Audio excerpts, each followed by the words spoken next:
Knowing it is already done. Just as the seed does not panic in the soil, neither do you panic in the unseen. It is finished. I receive it now, not tomorrow, not next month now, because the only time is now and the only place is within. Say these words while feeling them. That is the only condition. If you speak with doubt, you delay the promise. If you speak with certainty, you collapse time. Do not explain, justify, do not question. Just declare. These words are keys. They unlock what you call impossible, because the moment you say them with faith, the universe moves. You will see the signs. You will receive the message. You will feel the shift, not because you hoped, but because you knew. Let no one talk you out of it. Let no appearance distract you. Let no delay deceive you. Say it again. It is already mine. It is finished. I receive it now, and watch. In one day, it will be done. Every word you speak carries a vibration, a pattern, a command. It may seem like a fleeting sound, quickly vanishing into the air, but its impact is eternal. Words are not just sounds you release. They are seeds you sow, and the field they fall upon is the infinite, fertile ground of your subconscious mind.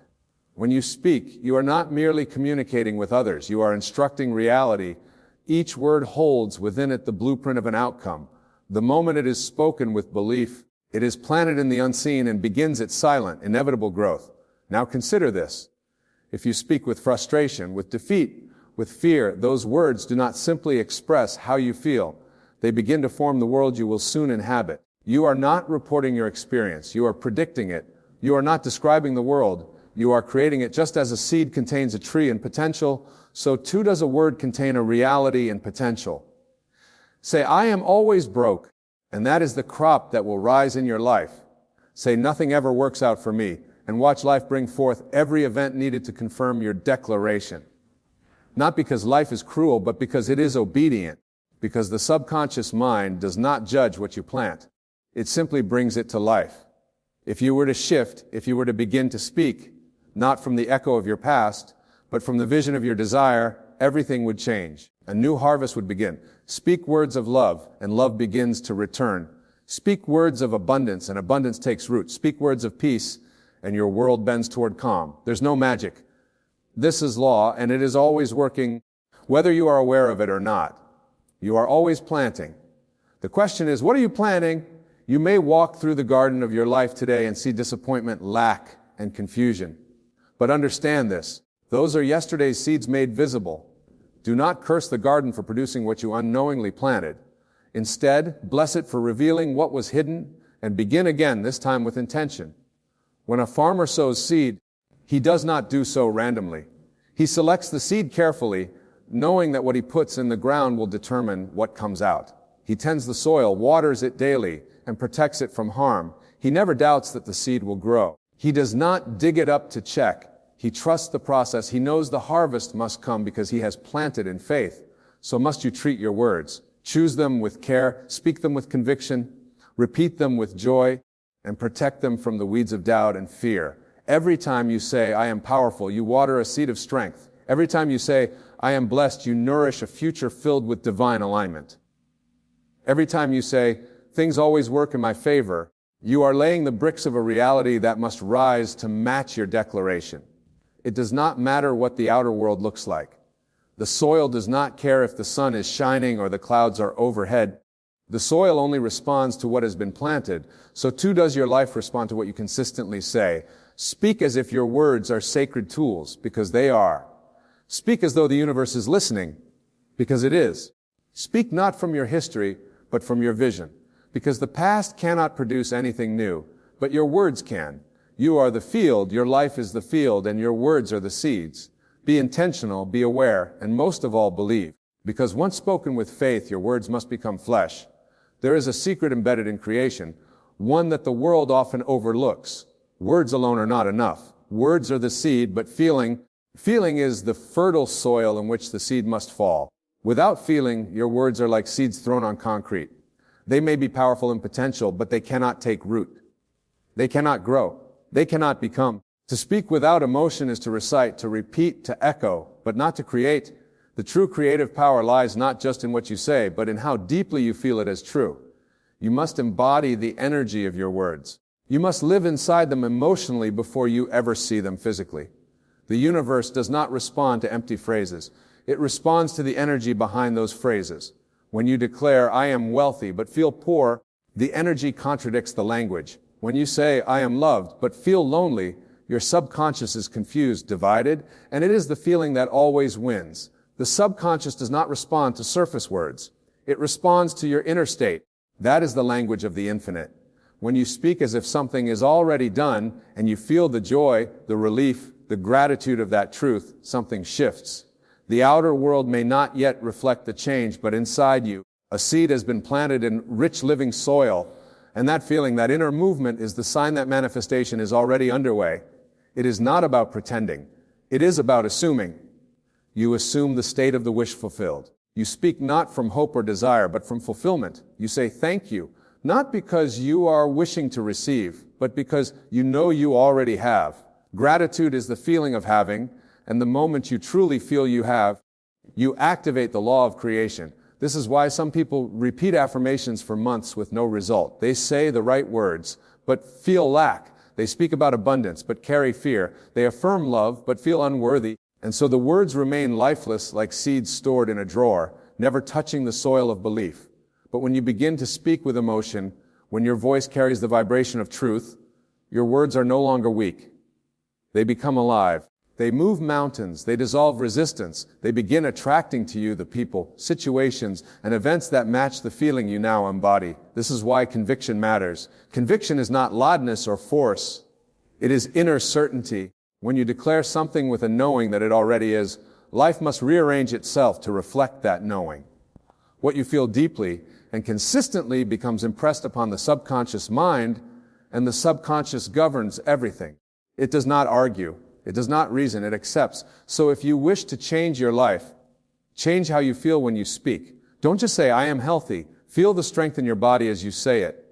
Don't just say, I am successful. Feel the calm satisfaction of having already achieved it. Don't just say, I am free. Feel the lightness, the joy, the ease. The stronger the feeling, the faster the manifestation. Feeling is not secondary. It is central. It is the life force behind your word. It is the divine spark that causes the invisible to become visible. So, the next time you speak, pause for a moment, breathe, close your eyes if you must, and feel it. Let the words rise from the core of your being, not just your lips. Speak not from emptiness, but from fullness, from the deep inner place where what you desire is already real. When you do this, when word and feeling become one, you become unstoppable. As then, and only then, do your words take root. And once they do, they grow with divine speed. The only time that truly exists is now. The past is memory. The future is imagination. Yet most people speak and think as if they live in some distant one day, and so their desires remain trapped in that illusion of delay. The creative power of the mind does not operate in the future. It operates in the now. That is why present tense thinking and speaking is not just important, it is everything. When you say, I will have, you have already pushed your desire out of reach. I will be successful. I will find love. I will be healed. These statements sound positive, but they are declarations of absence. You are confirming that right now you do not have, you do not experience, and you are still waiting. And as long as you wait, you delay because your subconscious mind does not understand the future. It only responds to what is felt and believed in this moment. To say, I now have, is to pull the future into the present. It is to embody the end result. You are no longer hoping, wishing, or waiting. You are claiming, and what you claim as yours within a conviction must begin to take form. This is the power of speaking in the present tense. It is not just grammar, it is creation. Your words shape your internal reality, and your internal reality molds the outer world. When you consistently say, I am, rather than I will be, you tell your subconscious, this is who I am now, and the subconscious must act accordingly. It begins shifting your perceptions, your behaviors, your energy, and even the people and situations around you, all to align with what you have accepted as true in the present. To manifest is to occupy a state of being. It's not about chasing after things. It's about assuming you already are the person who has them. That is the secret. You don't become wealthy by saying, I will be rich someday. You become wealthy by saying, I am rich now, and feeling the reality of that will so deeply that your entire being conforms to it, brings it home. The more often you speak from the place of the fulfilled desire, the more naturally your life reorganizes to mirror that inner conviction. You become the cause, not the effect. The creator, not the victim. The origin, not the outcome. So let go of soon. Let go of one day. Let go of I hope to. These are the language of delay. Instead, speak in the now. Live in the now. Declare it now, because now is all you have, and it's also all you need. The present moment is where creation happens. It is the point of power, and the more fully you stand in it, the faster your desires become real. Because once you believe it is already done, the world has no choice but to catch up. The mind is shaped not by what you hear once, but by what you hear repeatedly. Repetition is the chisel that carves new identity into the subconscious. It is not simply the act of saying something over and over. It is the consistent return to a chosen truth until it is no longer questioned. And once that truth takes root, reality begins to obey it. What you repeat becomes impressed. Just as water shapes rock through continual flow, your words shape the landscape of your inner world through continual declaration. The subconscious mind is always listening, always receiving, and always accepting what is said with emotion and persistence. It does not argue. It does not reason. It simply says yes to whatever is repeated with feeling. You repeat, lack becomes your experience. If you repeat fear, fear begins to govern your world. But if you repeat love, abundance, success, wholeness, those states begin to dominate. Not because you force them into existence, but because you impress them deeply enough that the subconscious begins to express them effortlessly. You see, the first time you say, I am powerful, your conscious mind may resist. You may feel like you're lying. You may feel doubt or conflict. But if you say it again and again and again, while breathing, while relaxing, while imagining it as true, the resistance begins to dissolve. The statement becomes less foreign, less strange, and eventually it begins to feel natural. That shift, that sacred moment when the affirmation no longer feels like a wish, but like a fact as the moment manifestation begins. This is why you must be persistent, not frantic, not forceful, but faithful, steady, calm, like a sculptor returning each day to the same block of marble, trusting that each touch reveals more of the form within. Every repetition is a movement deeper. Every word spoken again is a step closer to embodiment. Do not be discouraged if nothing appears to happen at first. Repetition works beneath the surface. You are rewiring pathways, shifting patterns, building a new self-concept. And once your subconscious accepts a new truth, life adjusts to fit it, not by magic, but by law, the law of consciousness, the law of assumption, the law of identity. And this is the sacred reason repetition matters, because your outer life cannot exceed the boundaries of your inner belief. You cannot live above the truth you hold inside. So if you wish to rise, you must elevate what you repeat. Speak only what you want to see, declare only what you choose to become, and do it again and again until you no longer need to remind yourself, because it will have become who you are. The mind learns by rhythm, the body responds to pattern, the spirit awakens through remembrance. So remember who you are daily, return to your truth hourly, whisper it in silence, declare it in stillness, speak it before sleep, affirm it upon waking, and do not grow weary, for the harvest is certain. You are reprogramming the most powerful creative force in existence, your imagination, your belief, your identity. Do not underestimate the quiet power of repetition. It has built empires, it has changed lives, it has transformed ordinary minds into channels of the divine. One thought, returned to consistently, can rebuild a lifetime. One phrase, spoken with conviction each day, can shift the course of your destiny. So speak what you choose to be, and keep speaking it until the world has no choice but to echo your inner truth, because what you repeat becomes impressed, and what is impressed must be expressed. The greatest battle is not with the world outside of you. It is with the story you keep telling yourself. The one you repeat in your mind, in your conversations, in your inner dialogue, that story becomes your life. And if you want to change your life, you must silence the old and boldly declare the new. Stop rehearsing the old story. Stop justifying your limitations, explaining your pain, or repeating what went wrong. Every time you speak of what hurt you, what failed, what they did, what you lost, or why it's difficult, you breathe new life into a reality you are trying to leave behind. The old story cannot go if you keep inviting it. Let it be silent. Not because it didn't happen, but because it no longer defines you. You do not grow by analyzing what went wrong. You grow by announcing what is now right. You do not heal by circling the wound. You heal by imagining the wholeness. The more you entertain the old identity, the more you remain bound by it. So stop giving it your voice. Stop explaining it. Stop defending it. Silence it. And then declare the new. Declare it not as a hope, not as a wish, but as an unshakable truth. Speak it as though it were already real. Say, I am chosen. Say, I am successful. Say, I walk in abundance. Speak it with no hesitation, no apology, no explanation. You are not here to argue with the facts of the old life. You are here to create the truth of the new one. And truth, when spoken with authority, rearranges reality. Do not argue with your current conditions. They are not permanent. They are only echoes of your previous beliefs. Do not plead with them. Do not resist them. Acknowledge them if you must, but then rise above them. Speak as if the new world is already here, because in the realm of consciousness it is. You must learn to speak as the person you are becoming, not as the one you have been. This is not pretending, it is creating. The power is not in what you see, but in what you declare. Every word you speak is a mold into which life must pour itself, so choose your words as if they are law, because they are. Your word is law in your world. You are not a reporter of life. You are not here to describe what is. You are here to decide what will be. The moment you stop repeating the old narrative and begin to claim the new one, your mind begins to shift, your body begins to respond, and the world begins to align. You do not have to explain how it will happen. You only have to believe that it is.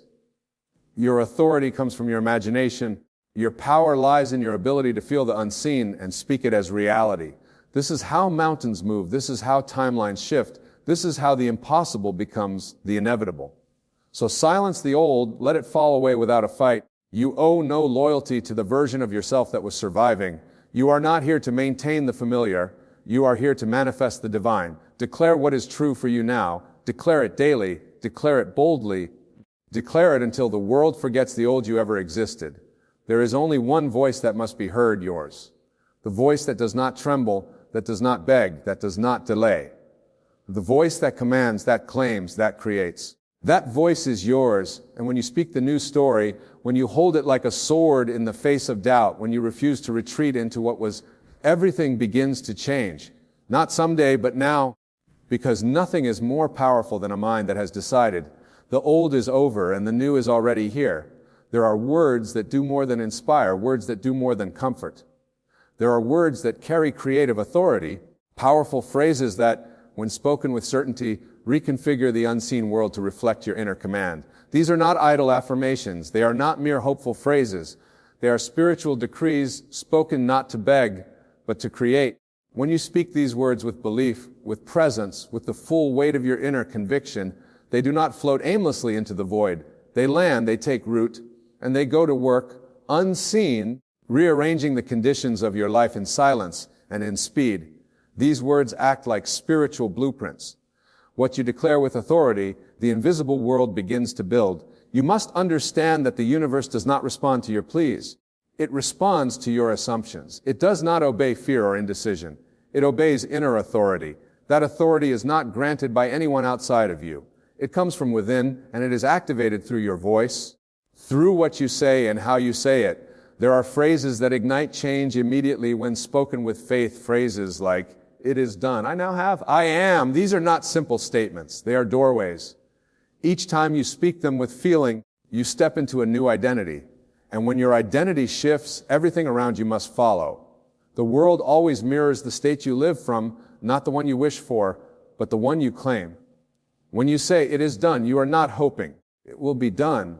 You are not doubting it might be done. You are commanding it is done. This is the language of creation. It leaves no room for hesitation, no space for the old story to linger. It declares the end from the beginning, and it trusts that life will rise to meet the declaration. Words are not weak. Words are not just sounds in the air. They are vibrations that match the frequency of what you call into being. If you say, "I am love," the universe must deliver experiences that reflect love. If you say, "I am successful," even when the outer world looks barren, life begins working behind the curtain to fulfill that inner command. The truth is, most people are speaking words that disempower them. They say, "I can't. I don't know how. Maybe one day." These are not just statements. They are creative orders. Spoken often enough, they become law in the world of the speaker. So if you are going to use your voice, and you always are, use it to build what you want. Train yourself to speak with deliberate power. Do not allow casual language to sabotage your vision. Speak as a master. Speak as a creator. Declare your day before it begins. Declare your abundance before you see it. Declare your healing before it manifests. These are not lies, they are acts of faith, and faith is the evidence of things not seen. The most powerful words are not spoken with force, they are spoken with knowing, with peace, with stillness. You do not need to shout, you do not need to convince anyone. When you know it within, your words carry that silent certainty, and the world obeys certainty. So speak only what you wish to see. Speak it often, speak it boldly. Speak it quietly if you must, but speak it with belief. And then let go of the how. Let the words do their work. Let them echo into the unseen. Gather what you have called for and return it to you in divine timing. Not because you hoped, but because you knew. There are words that create. Find them, live them, speak them, and watch as your world bends to meet the reality your voice has claimed. When you begin to understand the true power of your world, you will no longer speak carelessly. You will no longer speak from fear, from doubt, or from lack. You will speak with clarity, with faith, and with knowing. Every word you utter becomes a thread in the fabric of your future. Every phrase you declare becomes a seed that grows into form. You have been given the power to create not by force, but by focus. Not by striving, but by speaking. Say only what you desire to see. Feel it is done. Speak it in the present. Repeat it until it becomes your truth. Silence the old story and declare the new. And above all, remember, the words you speak with belief are not hopes.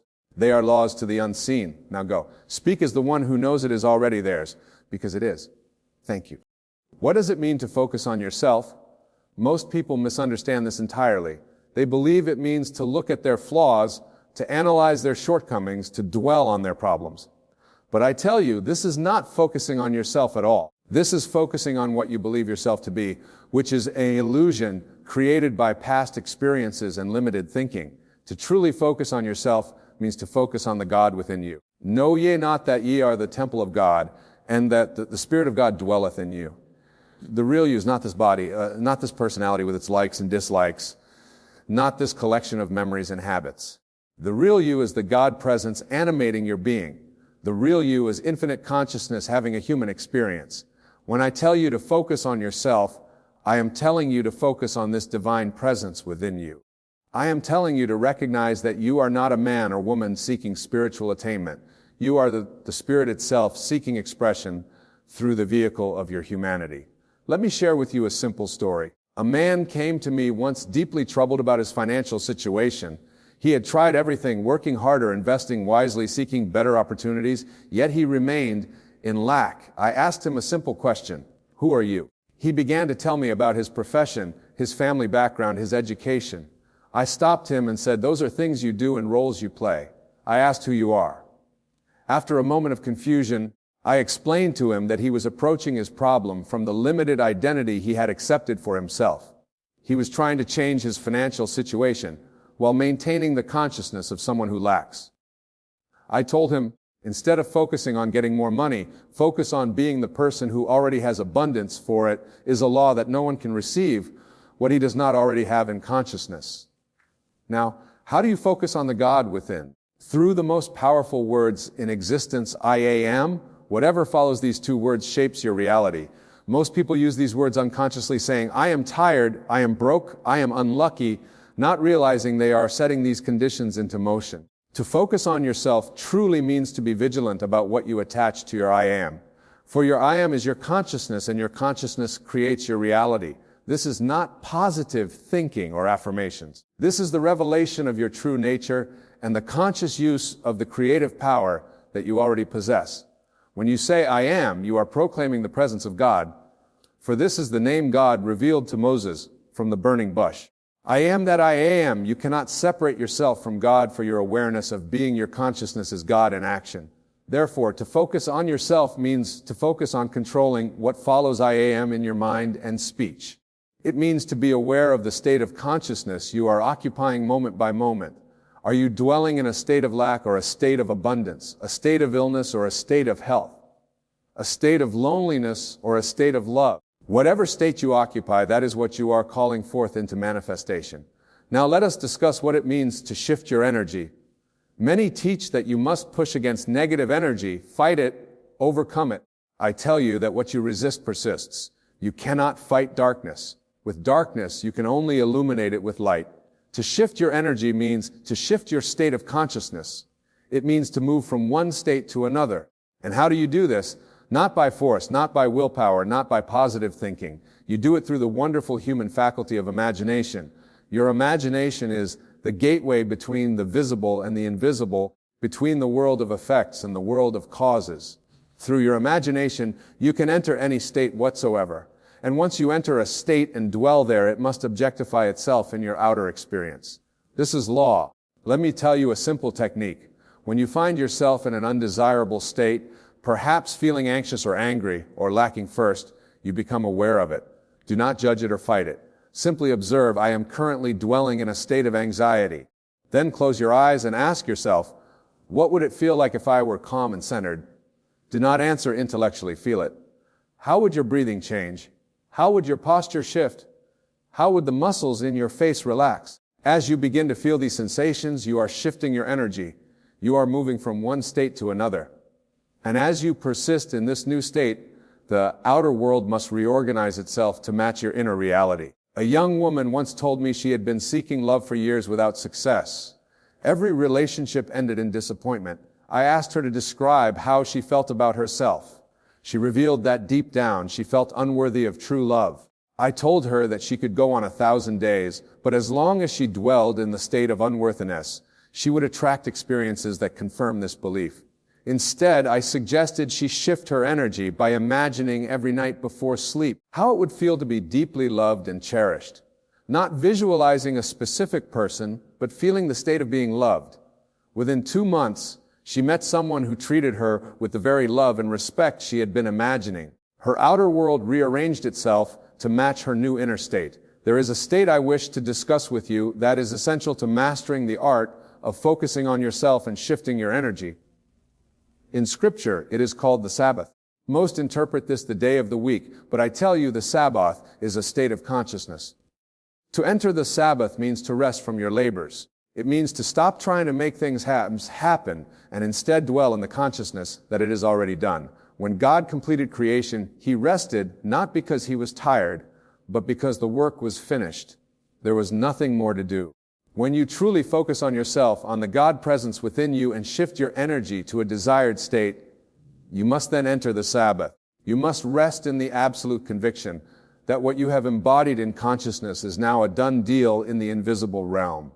And it is only a matter of time before it appears in the visible. Most people sabotage their manifestations because they cannot enter the Sabbath state. They keep checking to see if it's working.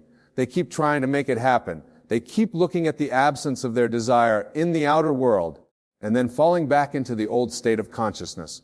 I tell you, the secret is to persist in your new state until it feels natural to you, and then to rest in the knowledge that the seed has been planted and must, by law, bear fair fruit in due season. This is what it means to truly focus on yourself and shift your energy. Now, there is an aspect of focusing on yourself that many find challenging, and that is detachment from specific outcomes. When I speak of focusing on yourself, I am not suggesting that you focus on getting specific things or achieving specific results. I am suggesting that you focus on being the person who already has the essence of what you desire. For example, if you desire financial abundance, the focus should not be on the specific amount of money or how it will come to you. The focus should be on embodying the consciousness of abundance, feeling the freedom, the gratitude, the security that abundance brings. This is why Jesus taught, "Seek ye first the kingdom of God, and all these things shall be added unto you." The kingdom is not a place, it is a state of consciousness. When you dwell in the right state, when you focus on being rather than getting, the outer forms will take care of themselves. A businessman once approached me desperate for a particular deal that would save his company. He had been pushing, manipulating, worrying about this deal for months. I told him the reason it hasn't manifested is that you are dwelling in the consciousness of desperation and lack. Instead of focusing on this specific deal, focus on embodying the feeling of being a successful businessman with a thriving company. He followed my advice and something interesting happened. The deal he had been pursuing fell through. But within weeks, a much better opportunity presented itself, one that he couldn't have imagined or orchestrated through his own efforts. This is the power of focusing on the state of consciousness rather than the specific outcome. One of the most powerful ways to focus on yourself and shift your energy is to practice what I call living from the end. This means you imagine that you have already achieved your desire, and you live each day from that consciousness. If you desire a loving relationship, you live as though you are already in that loving relationship. How would you think? How would you feel? How would you move through your day? You embody these qualities now, not waiting for the relationship to appear. If you desire greater success in your career, you live from the consciousness of already being successful. You make decisions, speak, and act as that successful person would, not as someone striving to become successful. This is not pretending or deceiving yourself. This is embodying the true nature of reality. What is now appearing in your life is the result of past states of consciousness. The state you occupy now is creating your future. A teacher once came to me unhappy with her position at a small school with limited resources. She wanted to teach at a prestigious institution where she could have a greater impact. I instructed her to mentally construct a scene that would imply she had already achieved this desire.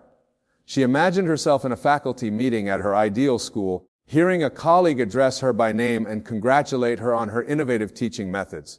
She persisted in this imagination until it felt completely natural to her. Within 6 months, without any direct action on her, she was invited to interview at one of the very institutions she had desired.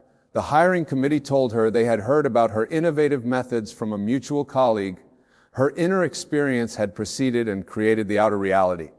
Now, I wish to share with you a powerful technique for shifting your energy when past events seem to hold you in an undesirable state. This technique is called revision.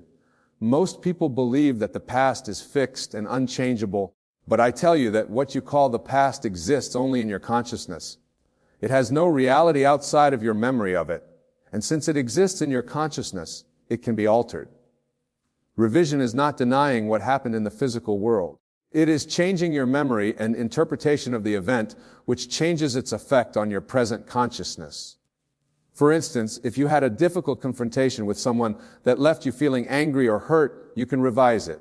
Before you sleep, replay the scene in your imagination, but this time see it unfold the way you wish it had happened.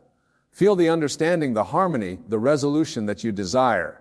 Do this until the revised version feels more real to you than the original memory.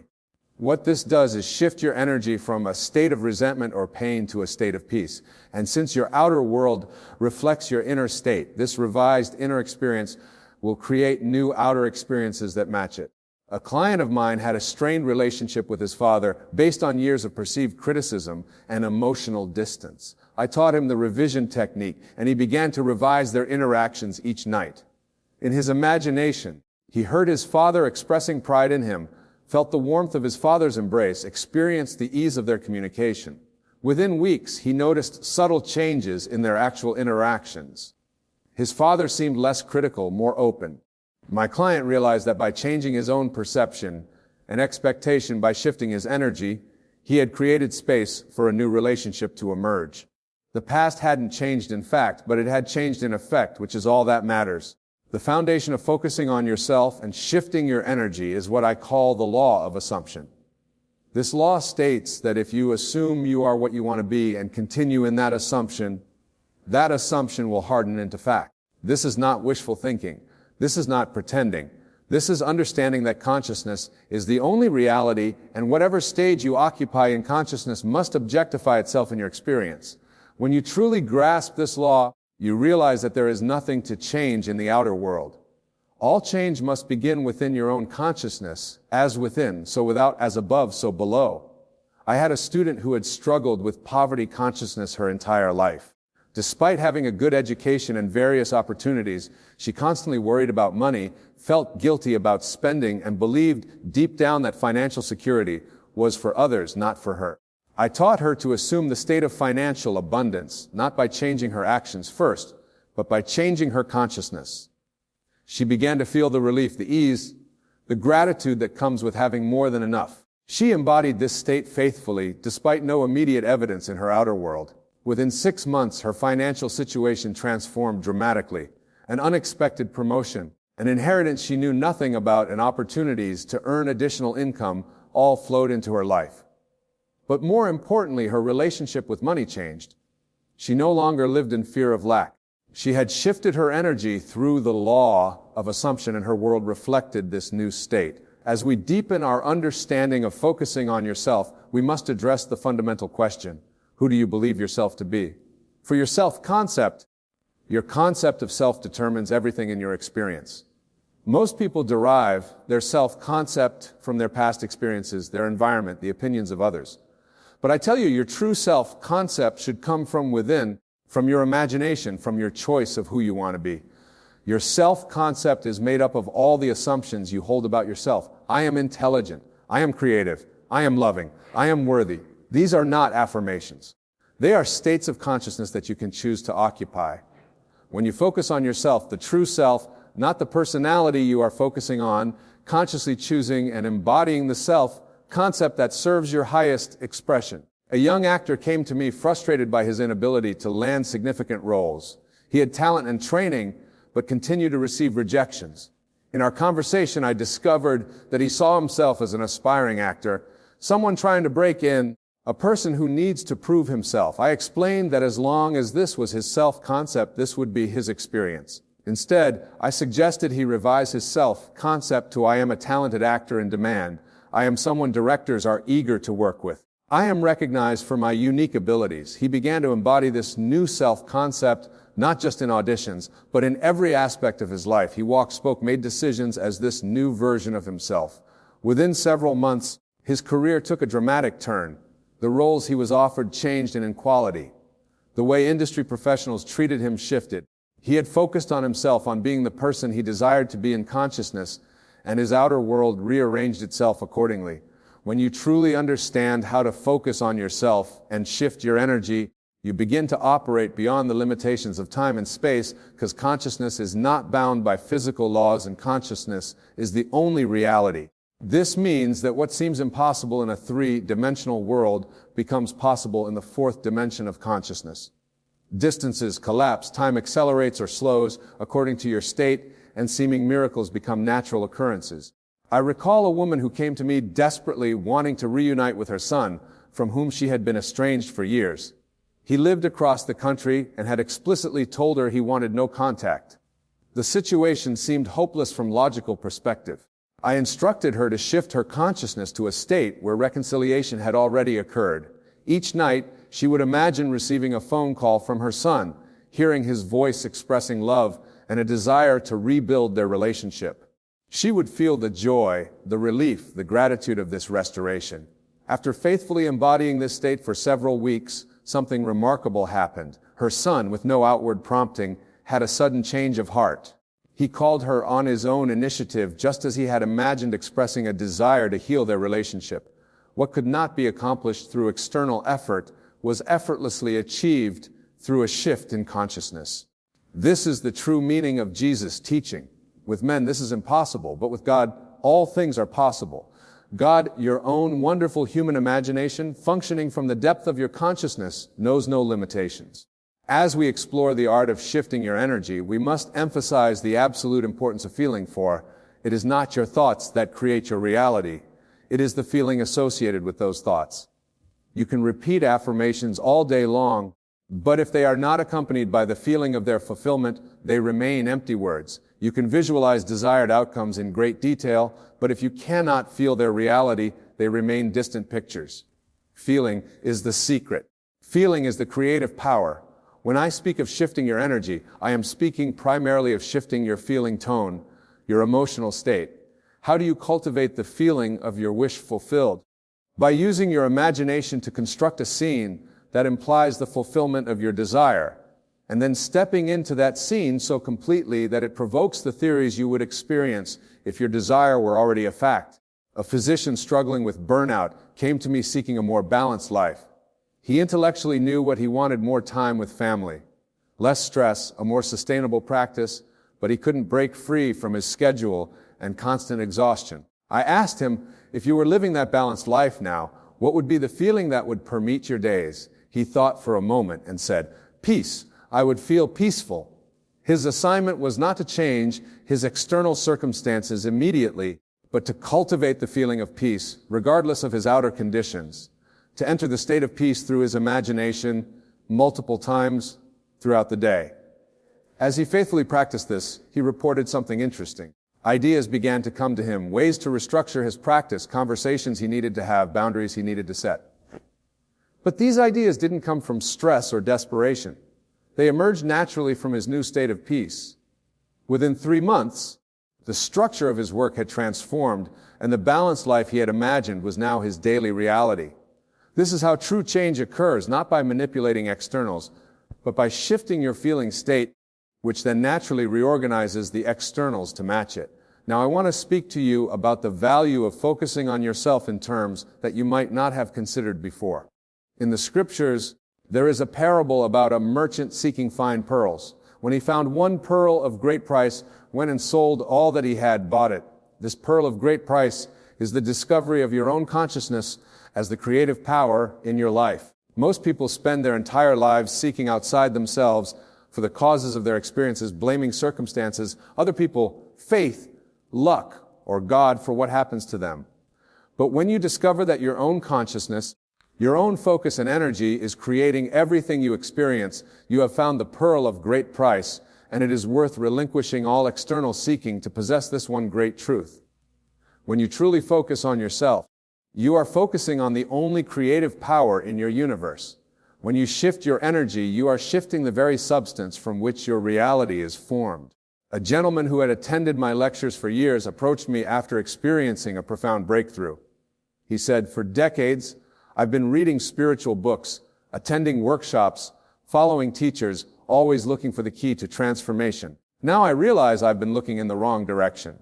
The key was never out there, it was within me all along. My consciousness is the key." This man had found his pearl of great price.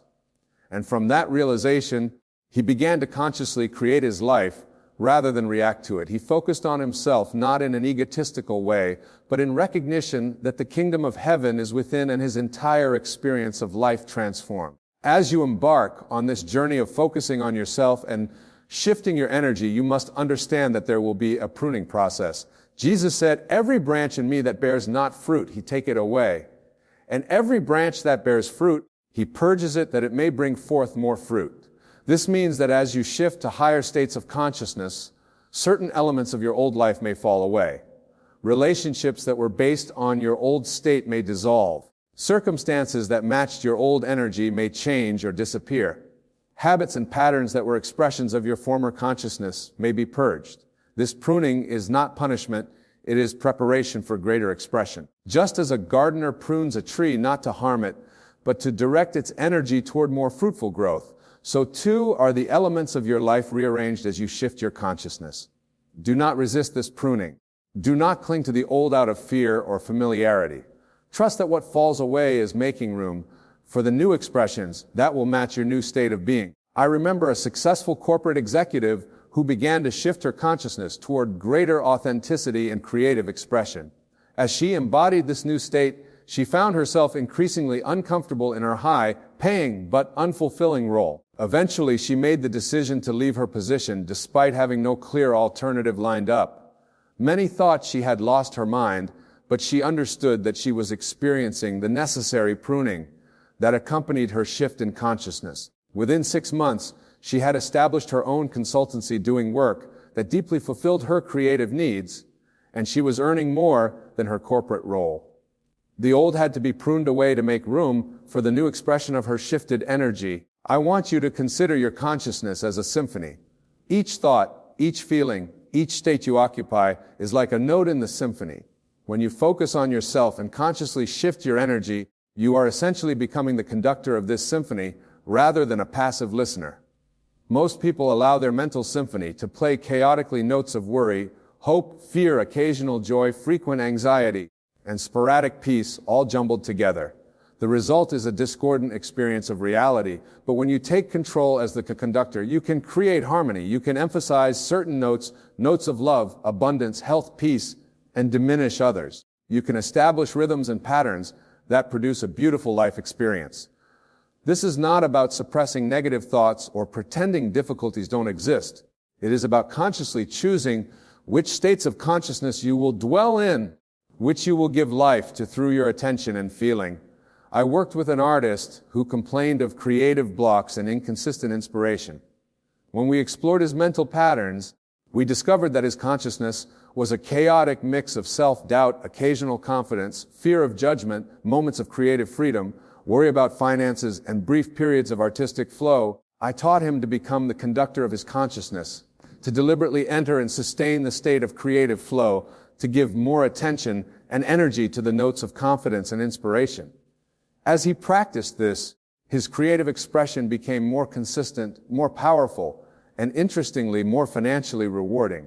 He had harmonized his internal symphony, and his outer life reflected this new arrangement. As we near the conclusion of our discussion on focusing on yourself and shifting your energy, I want to address the spiritual dimension of this practice. For when you truly focus on yourself, on the God presence within you, you are entering into a devoutness. This is not about ego or self-aggrandizement. It is about recognizing you are a unique expression of the divine with the creative power of the universe flowing through you. Your consciousness is not separate from God's consciousness. It is an individualized expression of it. When you shift your energy, when you move from states of lack, limitation, and fear to states of abundance, freedom, and love, you are aligning your individual consciousness with divine consciousness. You are allowing more of God to express through you. This is the true meaning of the scriptural promise. I and my Father are one.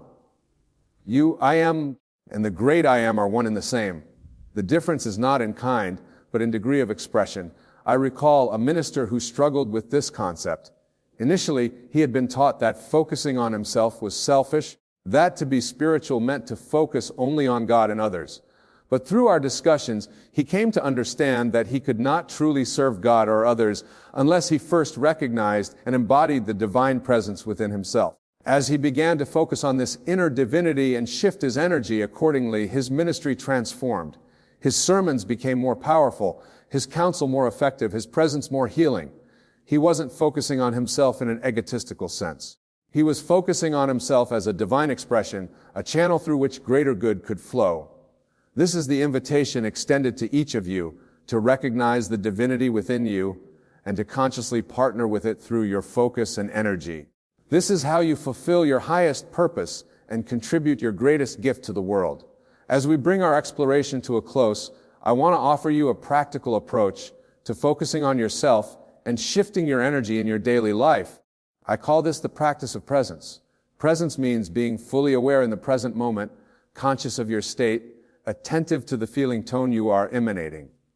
Most people move through their days on autopilot, unaware of the states they are occupying moment by moment, unconscious of the energy they are sending forth into the universe. To practice presence, pause several times throughout yourself. What state am I occupying right now? What is the feeling tone of my being in this moment? Is this the state that aligns with my desires and intentions? If you find yourself in an undesirable state, perhaps feeling anxious, resentful, inadequate, recognize that you have the power to shift immediately. Close your eyes if possible. Take a deep breath and imagine you can step into the state you prefer. Feel it, embody it, be it. This practice of presence, of conscious awareness and deliberate shifting, is how you transform your life one moment at a time. It is how you become the deliberate creator rather than the unconscious reactor. A busy mother of 3 came to me overwhelmed by the constant demands of her life. She felt perpetually exhausted, reactive, and disconnected from her inner self. I taught her this practice of presence to pause throughout her day, become aware of her state, and shift when necessary. She began to notice how often she was in a state of tension and hurry, even when there was no need for it. She practiced shifting to a state of calm centeredness even amidst the same external circumstances. Within weeks, she reported that while her external situation hadn't changed much, her experience of it had transformed completely. She moved through her days with a sense of peace and presence that affected everyone around her.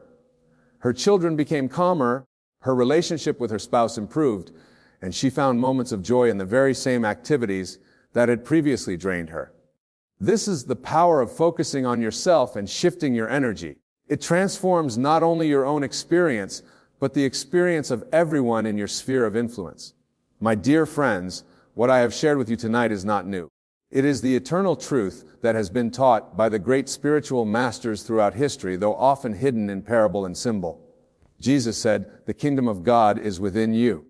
The Buddha taught, "With our thoughts we make the world," and now in our time we have the opportunity to understand these teachings more clearly than ever before. To focus on yourself means to focus on the divine, creative center of your being. To shift your energy means to consciously move from states of limitation to states of freedom, from fear to love, from lack to abundance. This is not a technique to be practiced occasionally, thinking it is a way of life. It is the deliberate conscious use of the creative power that you already possess, the power that is your very essence. As you leave here tonight, I urge you to begin immediately. Do not wait for circumstances to change before you shift your state. Do not wait for evidence in the outer world before you embody the consciousness you desire. Remember the principle, the inner creates the outer, never the reverse. Focus on yourself, on the God presence within you. Shift your energy to the states that align with your highest vision. Rest in the certainty that what you are conscious of being, you must become. This is law. This is truth. This is your birthright. And now, with deepest respect for the divine being that you are, I bid you good evening, knowing that the seed has been planted, and it must by divine law bear fruit in your experience. For it is done unto you as you believe, and there is no power outside of you that can override your consciousness. You are the master of your destiny, the creator of your life, through the wonderful human capacity to focus your attention and shift your energy. Thank you and good night.